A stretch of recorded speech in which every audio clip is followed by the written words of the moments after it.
It took a big chunk off. It's bleeding. It's bleeding. Oh no, it's bleeding. The thing just ripped my ear off. What do you think?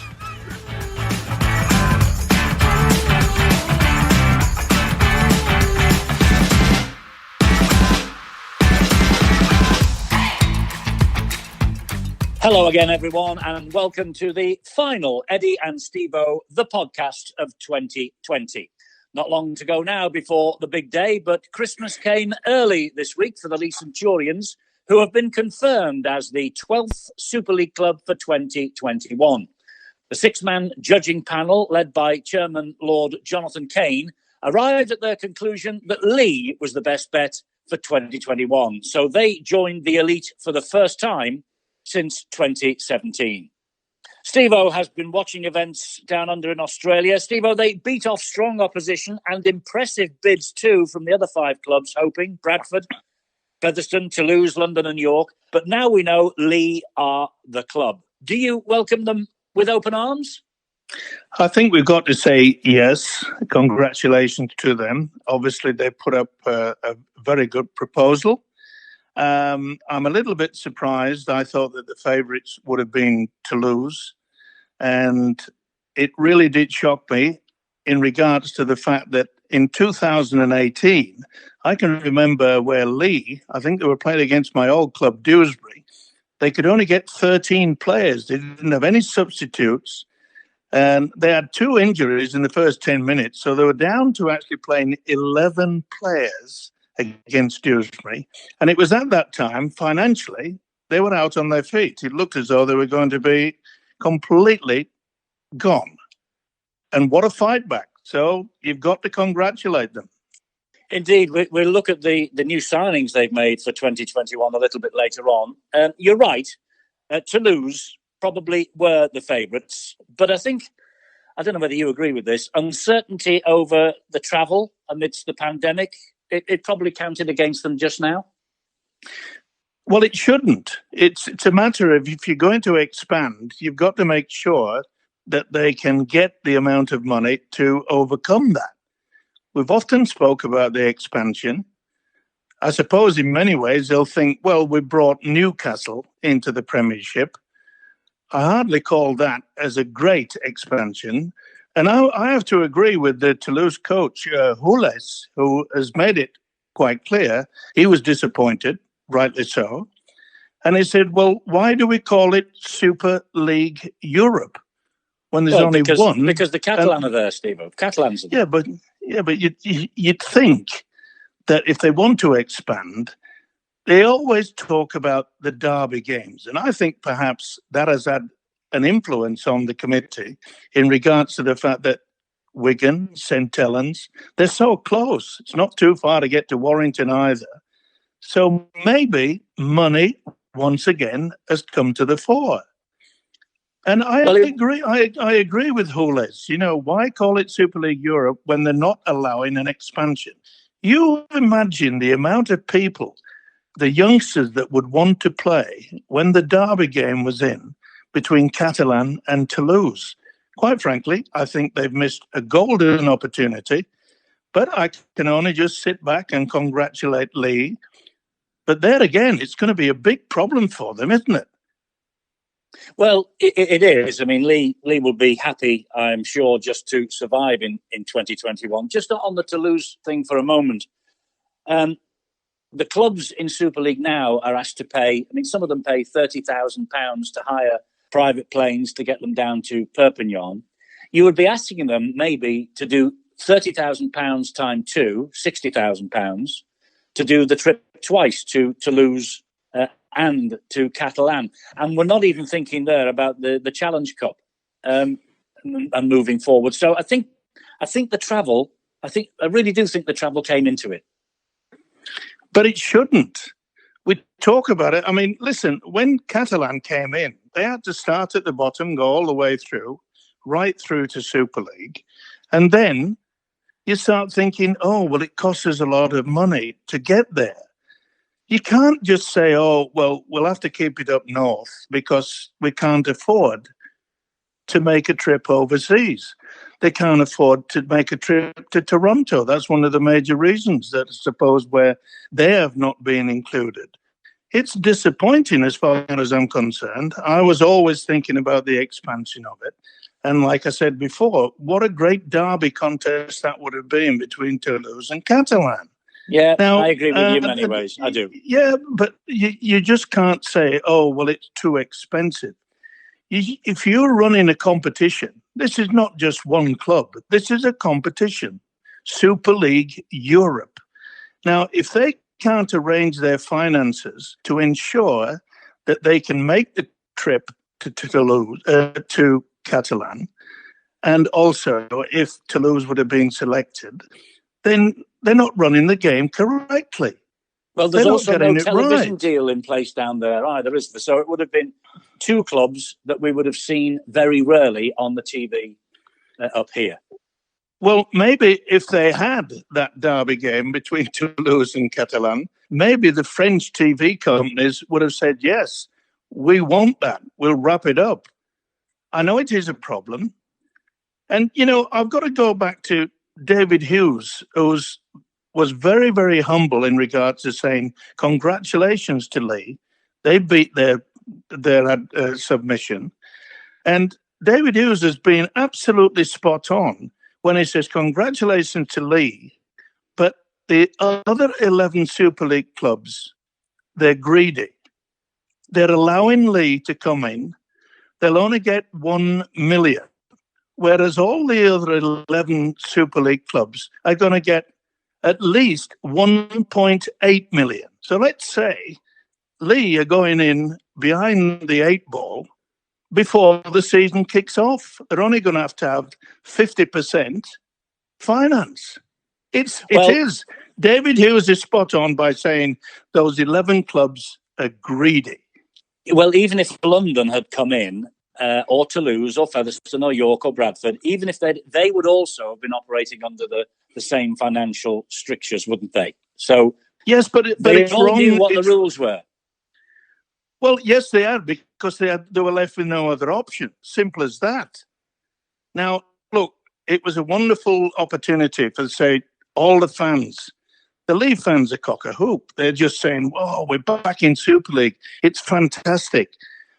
But the percentage and chance of them surviving is about the same as what they're going to get with the money. Half of it, 50%. Yeah, it's a 50-50 call. You're right. London, you've mentioned them. They're the last championship club before Toronto to be promoted to Super League.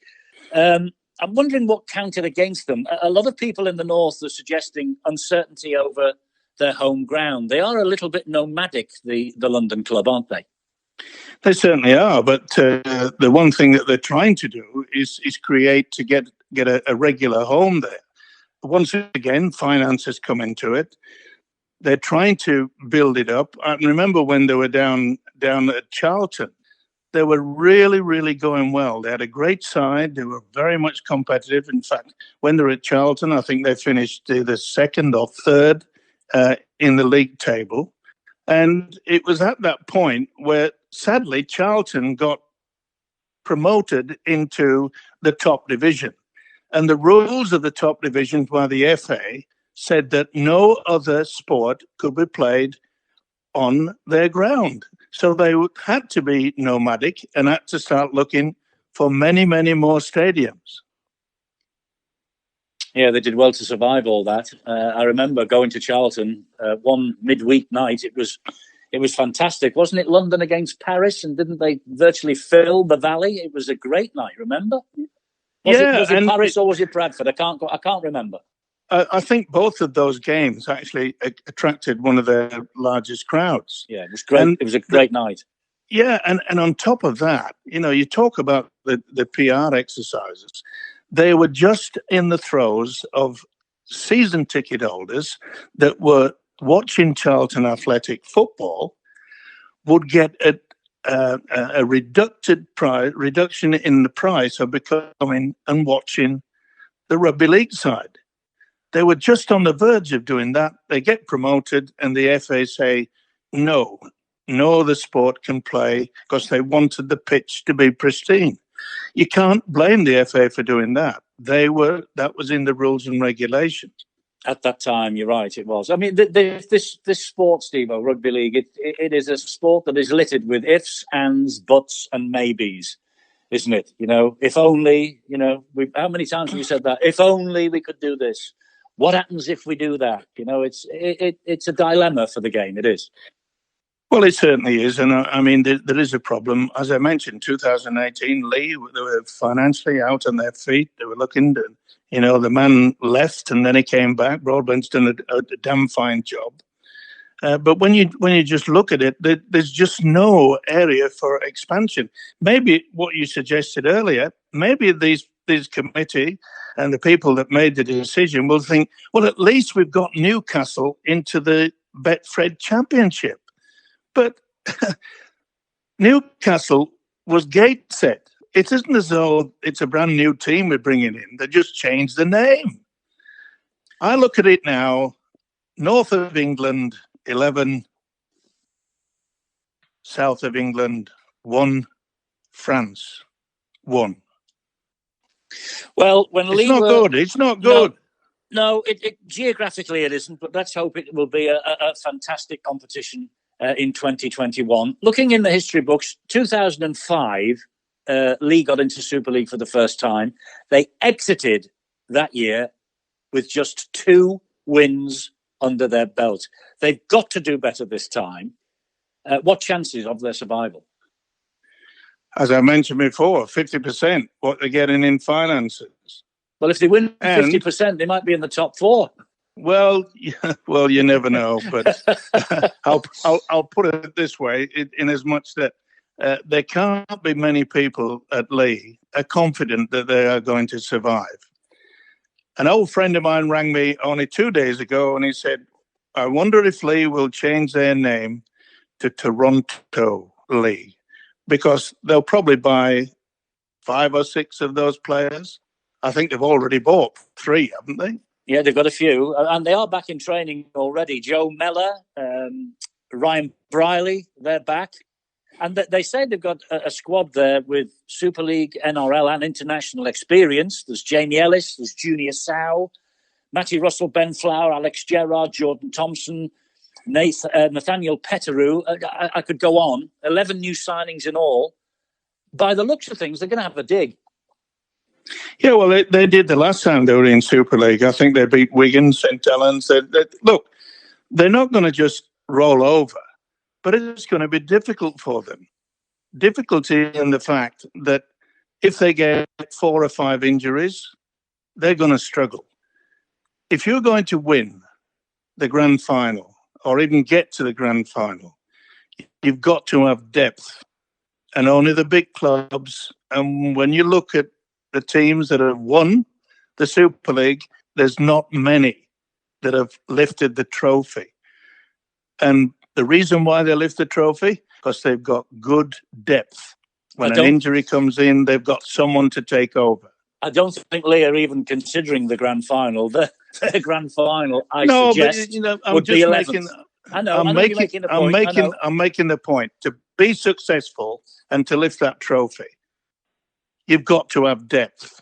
And I'm afraid, I'm afraid that with half the money, they won't be able to get top quality players.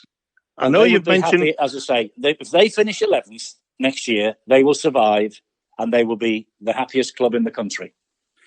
Well, they're probably earmarked already: Hulkingston Rovers and Wakefield. That'll be they'll just say, we've got to win more games than those 2 other clubs, and we're safe. And they're capable of doing that. Well, hopefully. John Duffy is the man with the responsibility of coaching the team. He becomes the 3rd league coach to have a bash in Super League. A lot of people outside of the game will be saying, John who? Because he's obviously cut his teeth in the League One and the Championship. This is a massive challenge for him as well, isn't it? Sure is, and I'm sure that he's working hard. I mean, he's been an assistant coach on quite a few different teams. I'm not saying that he doesn't know what he's doing. He may bring something that is completely fresh to our game. He may do so many tactics. I mean, over the past few years, we have had quite a lot of the games, maybe about 70% of the games where it's been just bash and barge and then kick and chase. Bash and barge, kick and chase. Maybe you might bring a new, different aura to our game. I hope so. But it's going to be difficult for them. It is.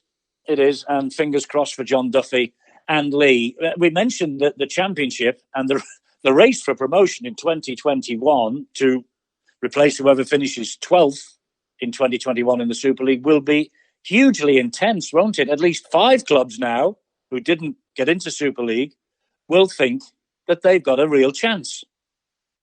Yeah, well, those clubs will probably have a positive spin on the fact that they didn't get into Super League, because the way that Lee has bought so many players, brought in some experience, they would have been very, very difficult if they were kept down in the championship. They would have been hard to beat.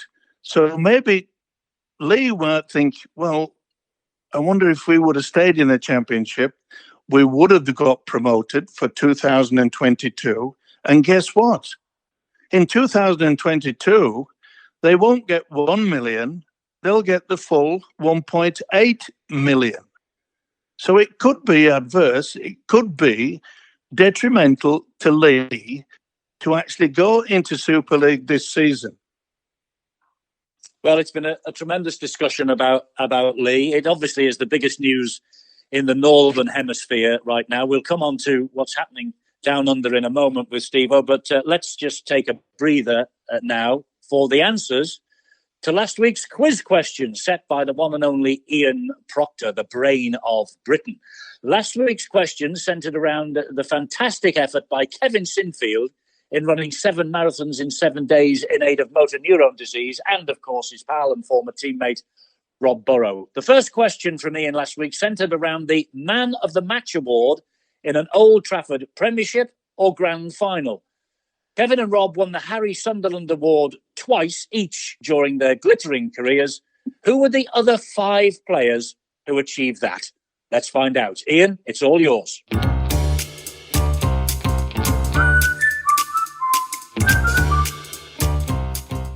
And the answers were Alan Tate for Widnes, who won the award in 89 and 90 in Premiership finals. Andy Farrell did so for Wigan in 1996 and 1997. Chris Joint was unique in that he won his first Harry Sunderland Award in 1993 in the Premiership final, and then did it in 2000 in the Grand Final, both against Wigan. Danny Maguire won it twice in 2015 and 2017 for Leeds. And James Roby just joined that list by winning it for a second time this year, having won it in 2014 when Saints defeated Wigan. And the other part of the questions was about Kevin Sinfield and Rob Burrow playing in the Academy Grand Final in 1999 and then winning the Super League Grand Final in 2004. And I asked, could you name the other 4 players from Leeds who were alongside them in those 2 matches? The answers were Mark Calderwood on the wing, Chev Walker at centre, Matt Diskin, who was man of the match in that Super League Grand Final at hooker, and Jamie Jones-Buchanan, who came off the subs bench. Thanks very much, Ian. And of course, we will have more brain teasers from the great Ian Proctor next season. And by the way, Stevo, talking about Kevin Sinfield and Rob Burrow, Kevin's efforts at fundraising have now reached more than £2,563,000. That's remarkable. And there is a petition online with more than 30,000 signatures calling on the powers that be to nominate Kevin Sinfield for a knighthood in recognition of his incredible efforts. I mean, we would add our names to that wholeheartedly, wouldn't we? Arise, Sir Kev. Well, we often said it over the many years that we worked at Sky, Eddie. We nicknamed him, didn't we? We did. Sir Kev. Arise, Sir Kev. He was Sir Kev of Headingley then, though, wasn't he? Now he'd be Sir Kev of Sir Kevland. He would be Sir Kev of Great Britain, the UK, the world. Well, he would become the only second person attached to rugby league to be nominated and given the honour of becoming a Sir. If it was up to me, yes, if it was up to a lot of people in rugby league, the effort he did for that 7 marathons in 7 days was outstanding. And the money, I hope, just keeps getting higher and higher. Rise, Sir Kev. Listen, you met Her Majesty, didn't you, when you received your MBE some time ago? You must have the ear of Her Royal Highness. Surely you could give her a bell and put a word in for Kevin, couldn't you? Well, I certainly would, but for some unknown reason, she does not return my call. You'd have to go on one of these free platforms as well now that you're down in Australia, because it costs you a fortune to try and ring them up. Yeah, well, I tell you that seriously, Rodney Walker was the first Sir within our game for his services to rugby league. Yeah, and it would be absolutely fantastic if in the New Year's honour list, Sir Kevin gets the sword on the shoulder. He deserves it. Well, it's not New Year. The birthday honours middle of next year. Let's keep our fingers crossed and let's keep the momentum going, everybody. Okay, look, you've got nothing much better to do right now than sit in the sunshine down there in Australia, gin and tonic in hand. Yes, I have seen the photo, by the way, and reading the papers. What's making the headlines down there this week? Well, the big headline is that the Penrith star prop forward Zane Tetevano has evidently been offered a 3-year deal by Leeds Rhinos. No. For 1.5 million Australian dollars, which at my latest calculation is £850,000 for a 3-year deal. Now, he's a talent. Tetevano is a very, very good player. He's versatile. He can play prop. He can play second row. He can actually play loose forward. He's got good history. He's played for the Cook Islands. He's only 30 years of age. And that's nothing for a forward, especially a prop forward. No, he's coming into his pomp, isn't he? Yeah, and he's represented New Zealand.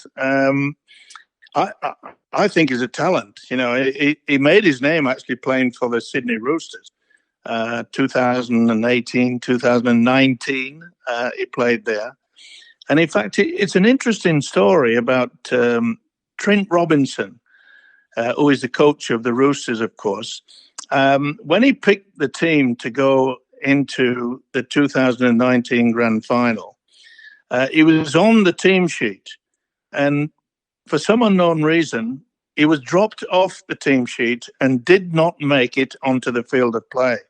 Now, after the game, Trent Robinson was so disappointed that he had to keep him away from the lineup that he actually gave him his winning gold grand final ring. Wow. Actually presented it to Zane Tetevano.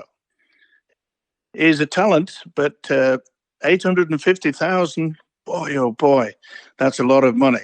Well, but he'll become a marquee player. That's the only reason why they can do that.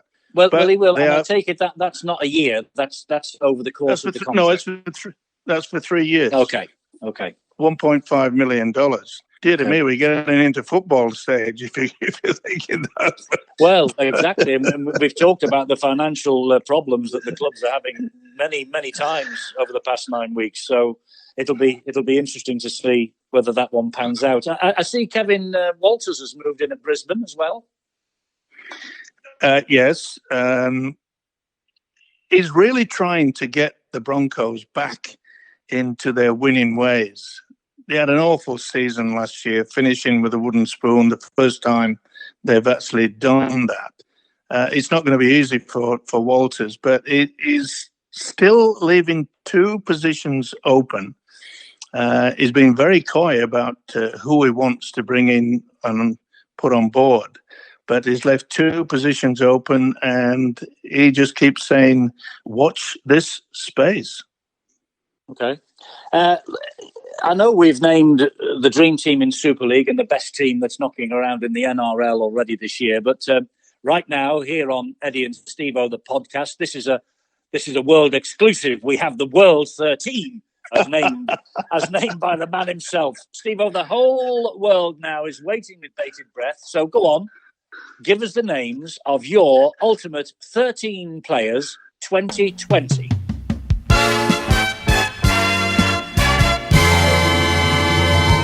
Well, there's quite a few Australians in there, Eddie, as you would imagine. What a surprise. Number one, I've gone Tedesco from the Roosters. Absolutely fantastic player.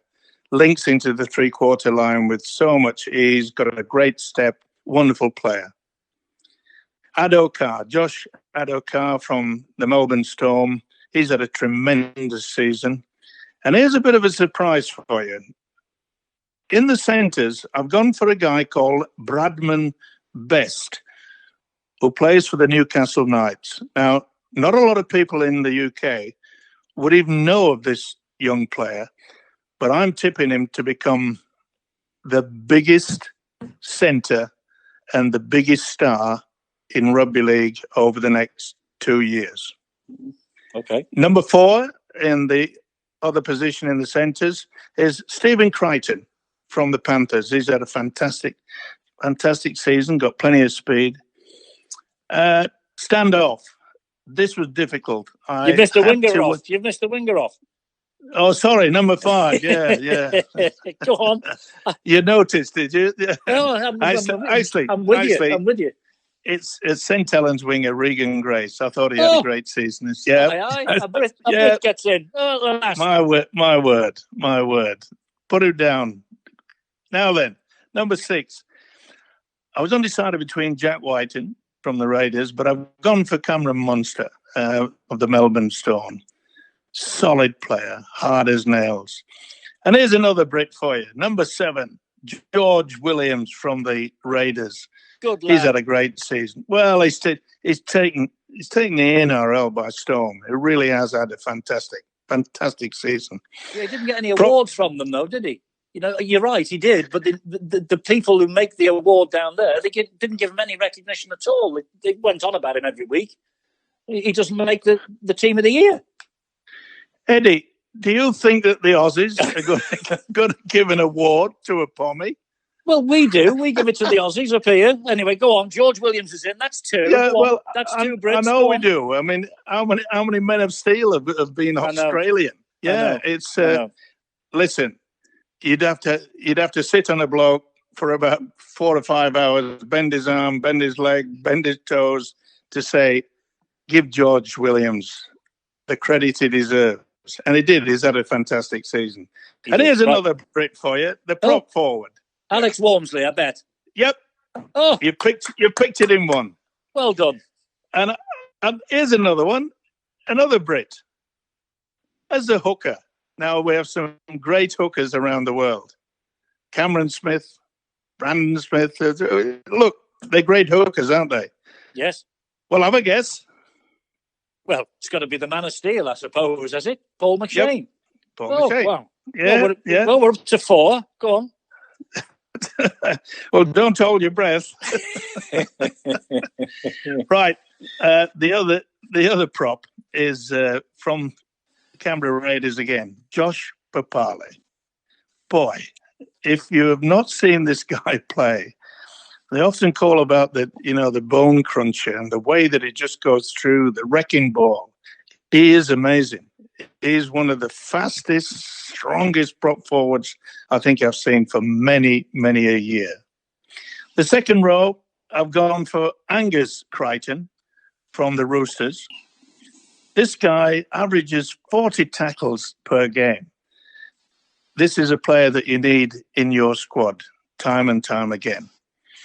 And the other second rower from the Melbourne Storm is Felice Kafausi. Whew.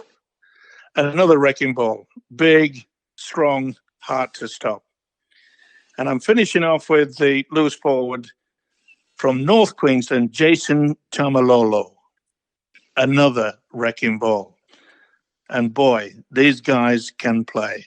I've even gone for an Australian coach of this world team. And that's Ivan Cleary from the Penrith Panthers. Well, you've upset everyone up here already. I mean, listen, that you've been doing that for donkey's years, but only 4 British players, and one of them's played in the NRL. So really, only 3 true blue Brits have made your world 13. That's a disgrace. No, it's not a disgrace. I'm honest. Okay. I'll try to be honest. These are the best players I've seen this year. It's as simple as that. If you want to complain, send a letter to Eddie. I'm going to give you an address out, Eddie. I'm sure you will. Listen, I'm just amazed that you had enough time in 2020 to sit in front of your television and watch all these Australian players perform. Have you got... Well, mind you have been in lockdown, haven't you, in London, I suppose? Yeah, well, I'm surprised you don't realise that television can get to quite a few people. And when you're in lockdown, yes, that's all you've got left. Okay. I got halfway through my book on poetry. So I went back to the TV.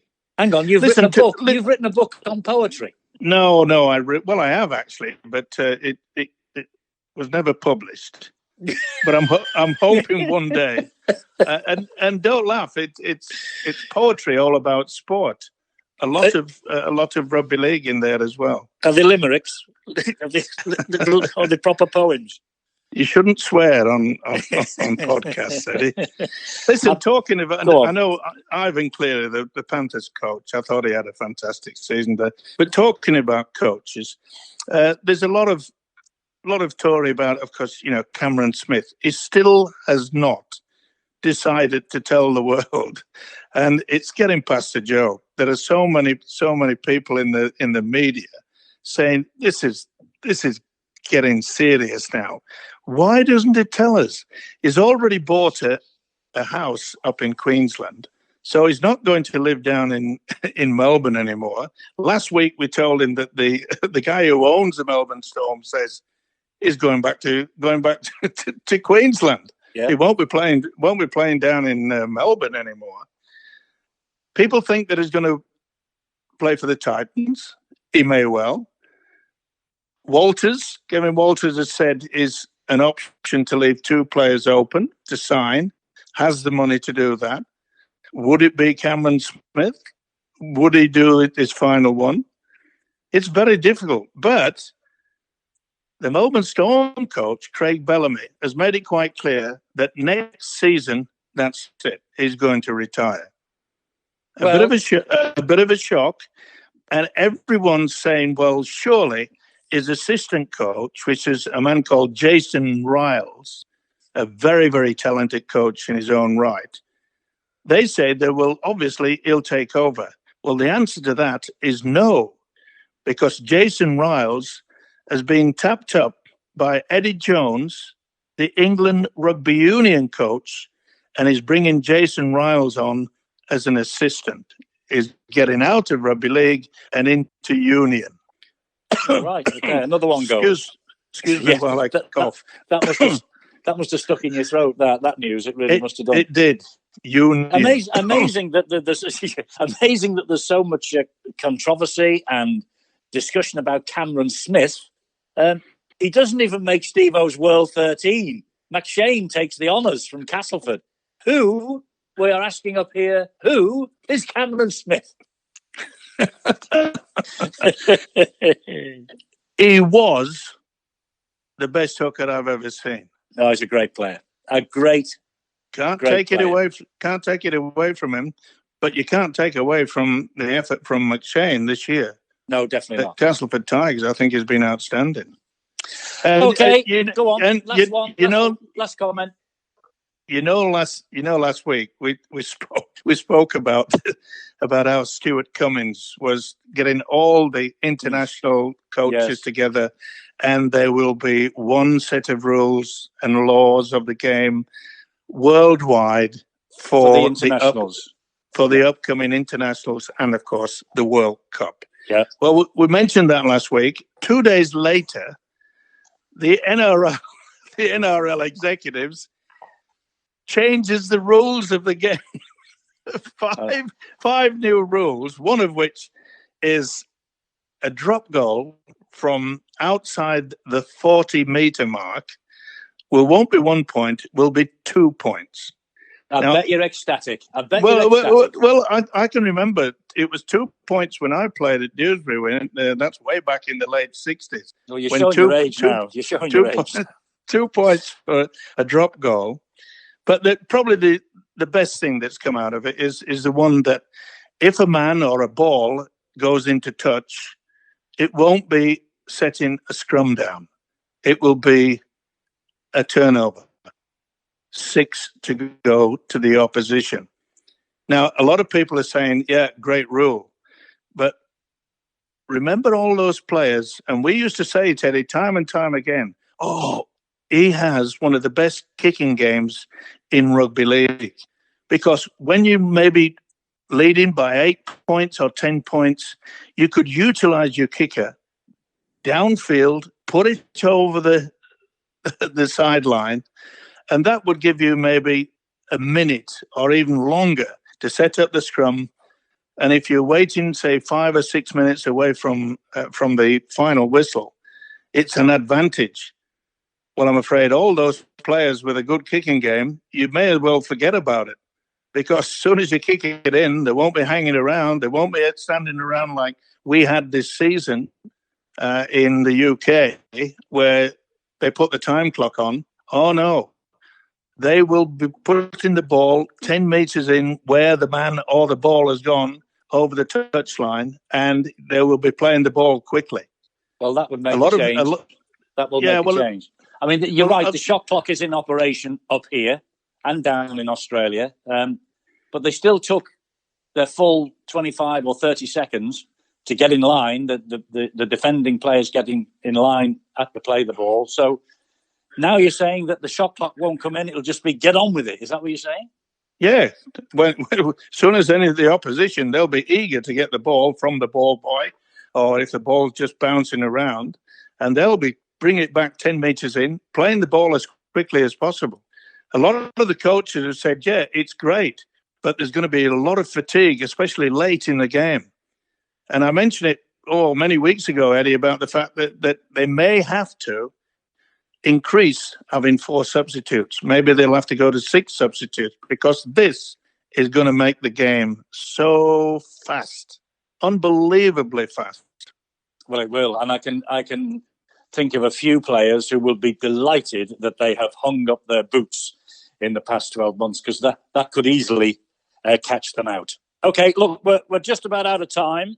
What do the next couple of months have in store for you, old boy? Should we come back again in January and do once a month before the start of the new season? How about that? Oh, it sounds good. I think we've irritated quite a lot of people over in England. So why miss out? We may as well just irritate somebody in January, then February, and then we can go right into it. 2021 Rugby League season. Eddie and Stevo, we're here again. We will Looking forward to it. Yeah, we will be. We will be. And it all starts again, of course, on March the 11th. The fixtures, no doubt, will be out by the time we come back in the new year. Look, happy Christmas, old fella. And more importantly, we're all hoping for a peaceful and a healthy 2021. Have a great Christmas, Stevo. We'll see you in the new year. Same to you, Eddie, and all Rugby League fans all over the world. Merry, Merry Christmas.